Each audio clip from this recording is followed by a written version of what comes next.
আমার দেশের বাঁকা আঙ্গুলে ঘি ও অবৈধ অস্ত্রের চোখ রাঙানি শীর্ষক উপসম্পাদকীয়টি লিখেছেন সিনিয়র সাংবাদিক, কলামিস্ট ও রাজনীতি বিশ্লেষক এম আবদুল্লাহ।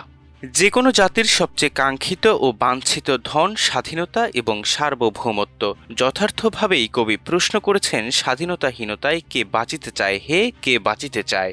ইতিহাসে এই প্রশ্নের উত্তর খুঁজলে দেখা যাবে, যারা আত্মমর্যাদাহীন, নির্বোধ কিংবা যাদের মনুষ্যবোধের অভাব আছে, শুধু তারাই স্বাধীনতার মতো পরম ধনের মূল্য দেয়নি। তাদের স্বাভাবিক পরিণতি ঘটেছে ঘৃণা ও বিস্তৃতিতে। অন্যদিকে যারা আত্মমর্যাদাবোধ সম্পন্ন, ঐতিহ্য ও স্বাতন্ত্র্যকে রক্ষা করা যাদের জীবনবোধ, দায়িত্ব কর্তব্যের অংশ, তারা জাতি হিসেবে ইতিহাসের উজ্জ্বল অধ্যায়ের নায়ক। শত বাধা বিপত্তি, হাজারো প্রতিকূলতা ও অন্তরায়ের মধ্যেও যারা দেশ এবং জাতির স্বাধীনতা ও সার্বভৌমত্বকে নিজ নিজ রক্তধমনীর প্রবাহে অনুভব করেছেন, এই পবিত্র অনুভূতি ও উপলব্ধির জন্য অকুণ্ঠ চিত্তে সবকিছু বিসর্জন দিয়েছেন, তাদের কেউ পরাজিত করতে পারেনি। না কোনো বহিঃশত্রু, না কোনো অভ্যন্তরীণ স্বৈরশাসক। যে কোনো দেশ, যে কোনো জাতি একটি অনন্য সূত্রের উপর দাঁড়িয়ে এক ও অভিন্ন কণ্ঠ সোচ্চার করে তুলতে পারে, এবং সে সূত্রটির নাম জাতীয় স্বাধীনতা ও সার্বভৌমত্ব।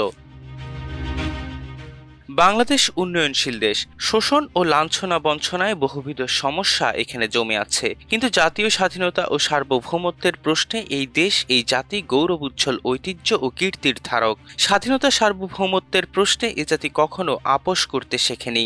ইতিহাসের বাঁকে বাঁকে সেটাই প্রত্যক্ষ করেছে বিশ্ব। 1975 সালের 7 নভেম্বরেও এই জাতি সেটাই প্রমাণ করেছে, যে কারণে বাংলাদেশের ইতিহাসে দিনটি অত্যন্ত তাৎপর্যপূর্ণ। আধিপত্যবাদী শক্তির নাগপাশ থেকে দেশের স্বাধীনতা সার্বভৌমত্ব রক্ষা এবং দেশের বিরুদ্ধে ষড়যন্ত্র ও চক্রান্ত মোকাবেলায় 1975 সালের 7 নভেম্বর মুক্তিকামী সিপাহী জনতা অবিস্মরণীয় ভূমিকা পালন করে। মেজর জেনারেল জিয়াউর রহমানের সমর্থনে দেশপ্রেমিক সিপাহী ও জনতা ঐক্যবদ্ধভাবে 7 নভেম্বর রাজপথে নেমে আধিপত্যবাদী শক্তির ইন্ধনে খালেদ মোশাররফের ষড়যন্ত্র চক্রান্ত প্রতিহত করে দেশের স্বাধীনতা সার্বভৌমত্বকে রক্ষা করেছিল। এরই মধ্য দিয়ে স্বর্ণোজ্জ্বল দলিলে সোনালী অক্ষরে লেখা হয় বীর সেনানীদের নাম, আর দলিলের শিরোনামে শোভা পায় একটি নাম, মেজর জেনারেল জিয়াউর রহমান বীরুত্তম। সেনাবাহিনী, নৌবাহিনী, বিমান বাহিনী, বাংলাদেশ রাইফেলস, পুলিশ এবং আনসার বাহিনীর বীর সিপাহীদের জাগ্রত চেতনা, বৈপ্লবিক সত্যার প্রকাশ ঘটে সেদিন। প্রমাণ করে এ জাতির স্বাধীনতা খর্ব করার সাধ্য নেই কোনো চক্রের, কারো ক্ষমতা নেই দেশের সার্বভৌমত্বকে বিপন্ন করার।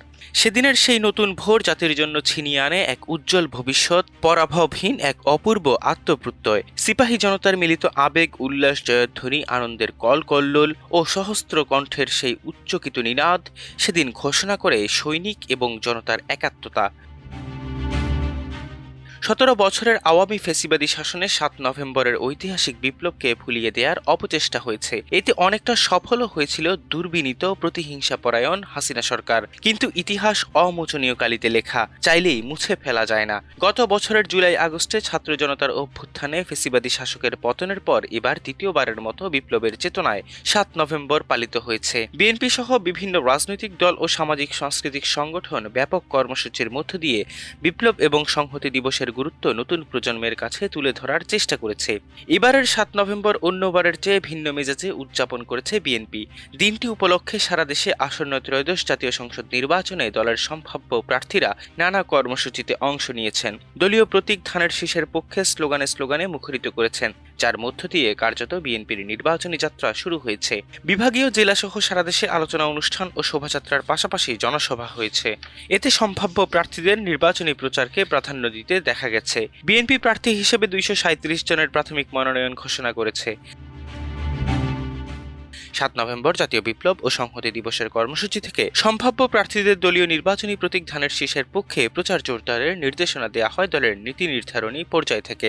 নয়াপল্টনে দলের কেন্দ্রীয় কার্যালয় থেকে শোভাযাত্রা বের করা হয়। এছাড়া ঢাকার বিভিন্ন আসনের প্রার্থীরা নিজ নিজ এলাকায় সমাবেশ সহ জনসংযোগের কর্মসূচির মাধ্যমে শোডাউন করেছেন। ঢাকার সমাবেশ ও শোভাযাত্রার দলের সম্ভাব্য প্রার্থীদের ধানের শীষের নির্বাচনী পোস্টার, ব্যানার এবং প্লেকার্ড প্রদর্শন করতে দেখা যায়। সমাবেশে কর্মী সমর্থকদের মুখে ছিল নির্বাচনী স্লোগান, নেতাদের বক্তব্য বক্তব্য ছিল নির্বাচন কেন্দ্রিক। বিএনপি মহাসচিব মির্জা ফখরুল ইসলাম আলমগীর বলেছেন, কোনো চক্রান্ত বা ষড়যন্ত্রের ফেব্রুয়ারি নির্বাচন বানচাল করতে পারবে না।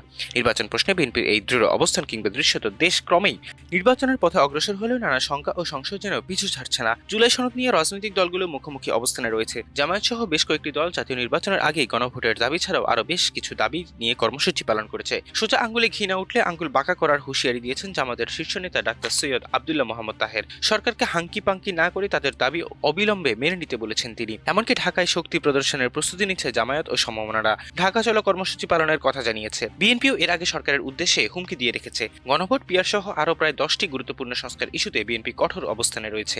জুলাই সনদ ইস্যুতে রাজনীতি শেষ পর্যন্ত সংঘাতে গড়াবে কিনা এমন প্রশ্নের মধ্যে সরকার রাজনৈতিক দলগুলোকে ঐকমত্যে পৌঁছার জন্য সময় বেঁধে দিয়েছিল। সেই সময়ও এরই মধ্যে শেষ হতে চলেছে। সরকার বলেছে, রাজনৈতিক দলগুলো নিজেরা মতৈক্যে উপনীত হতে না পারলে সরকার সিদ্ধান্ত দিয়ে দেবে। যতটা অনুমান করা যাচ্ছে, সংসদ নির্বাচন ও গণভোট একদিনে করার দিকে পা বাড়াবে সরকার। এতে বিএনপির মতামত প্রতিফলিত হবে।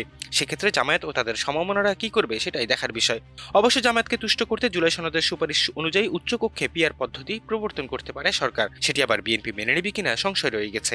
নির্বাচন নিয়ে আরও চ্যালেঞ্জ আছে। পরিবেশ এখনো নাজুক বলে উঠে আসছে বিভিন্ন মূল্যায়নে। আগামী জাতীয় নির্বাচন শান্তিপূর্ণ ও বিশ্বাসযোগ্য করতে 8 দফা সুপারিশ করেছে যুক্তরাষ্ট্রের গবেষণা প্রতিষ্ঠান ইন্টারন্যাশনাল রিপাবলিকান ইনস্টিটিউট IRI। বুধবার ওয়াশিংটন থেকে প্রকাশিত IRI এর এক প্রতিবেদনে এসব সুপারিশ করা হয়েছে। IRI এর প্রাক নির্বাচনী মূল্যায়ন প্রতিবেদনে বলা হয়েছে, ত্রয়োদশ জাতীয় সংসদ নির্বাচনকে সামনে রেখে বাংলাদেশ নির্বাচন কমিশন ও অন্তর্বর্তী সরকার বেশ কিছু প্রশংসনীয় পদক্ষেপ নিয়েছে। এসব প্রচেষ্টার পরও প্রাক নির্বাচনী পরিবেশ এখনও নাজুক। রাজনৈতিক সহিংসতার বিচ্ছিন্ন কিছু ঘটনা, স্থানীয় প্রশাসনের নিরপেক্ষতা নিয়ে প্রশ্ন এবং নিরাপত্তা বাহিনীর প্রতি অবিশ্বাসের প্রবণতা এখনও রয়েছে। জনগণের আস্থা বজায় রাখতে ধারাবাহিক যোগাযোগ এবং রাজনৈতিক ও নাগরিক সমাজের অংশীদারদের সঙ্গে নিয়মিত সংলাপ অপরিহার্য বলে মনে করছে IRI। আন্তর্জাতিক নীতি ও নির্বাচন বিশেষজ্ঞদের সমন্বয়ে গঠিত একটি প্রাক নির্বাচনী মূল্যায়ন মিশন বাংলাদেশে পাঠায় সংস্থাটি। বাংলাদেশে 20 থেকে 24 অক্টোবর পর্যন্ত তারা পরিস্থিতি মূল্যায়ন করে। নির্বাচনী পরিবেশ ও গণতান্ত্রিক পুনর্জাগরণের সম্ভাবনা মূল্যায়নের উদ্দেশ্যে তারা নির্বাচন কমিশন, রাজনৈতিক দল, অন্তর্বর্তী সরকারের কর্মকর্তা এবং সুশীল সমাজের প্রতিনিধিদের সঙ্গে বৈঠক করে।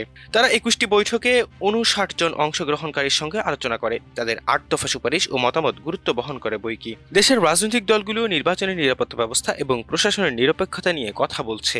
জামায়াত দলীয় প্রার্থী ঘোষণা করার আগে থেকেই নির্বাচনী প্রচারণা শুরু করেছে। বিএনপি 237 আসনে প্রার্থী ঘোষণার পর মনে করা হচ্ছে তফসিল ঘোষণার আগেই দেশে নির্বাচনী ট্রেনে উঠেছে। তবে সহসাই যেন সেই ট্রেন হোঁচট খেয়েছে। অবৈধ অস্ত্রের ব্যবহার নির্বাচন যেন প্রচন্ডভাবে চোখ রাঙাচ্ছে। চট্টগ্রাম 8 আসনে বিএনপি ঘোষিত প্রার্থী এরশাদুল্লাহর গণসংযোগে প্রাণহানির ঘটনা এবং খোদ প্রার্থী গুলিবিদ্ধ হওয়াকে সহজভাবে নেয়ার সুযোগ নেই। গত বুধবার সন্ধ্যায় বিএনপি প্রার্থী গুলিবিদ্ধ হওয়ার পর একই রাতে রাউজানে দলের দুই পক্ষে গোলাগুলি করেছে।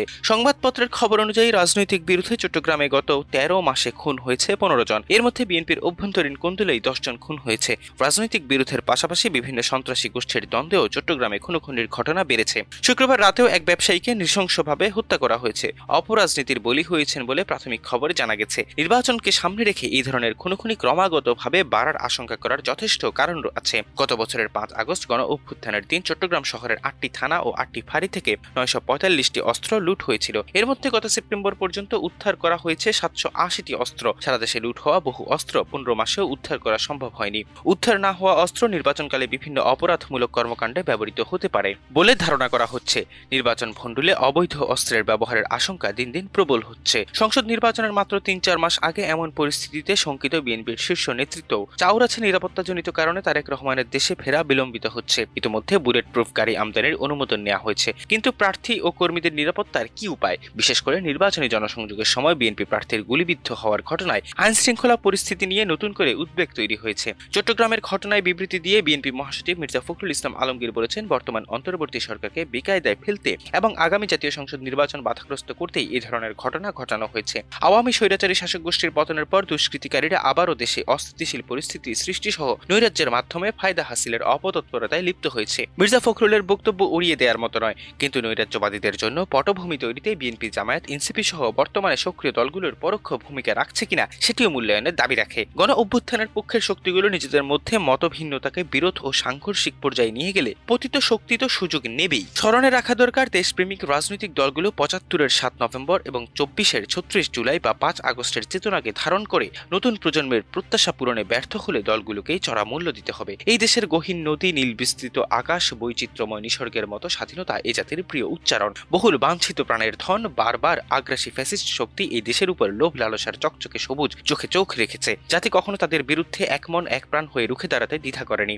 এ জাতির বহমান ইতিহাসের ধারায় সাময়িক ব্যর্থতা হয়তো আছে, জগতের কোনো জাতির ইতিহাসে তা নেই। কিছুকাল দুঃখ দুর্ভোগের চিহ্নও হয়তো আছে। রাজনীতিকরা দেশের জন্য করেন, দেশের অনেক অর্জনও তাদের হাত ধরে। আবার রাজনৈতিক নেতৃত্বের ভুলে জাতি বারবার বিপদগ্রস্ত হয়েছে, দীর্ঘ স্বৈরশাসনে পিষ্ট হয়েছে। রাজনীতিকরা ঘি খেতে আঙ্গুল বাঁকা করতে পারেন, চামচ দিয়েও খেতে পারেন, সেটি তাদের ব্যাপার। তাদের জনগণ শান্তি বা স্বস্তি চায়, ফেসিবাদের প্রত্যাবর্তন চায় না। রাজনৈতিক নেতৃত্ব আবার ভুল করলে ছাত্র জনতার কাঠগড়ায় কিন্তু তাদের দাঁড়াতেই হবে।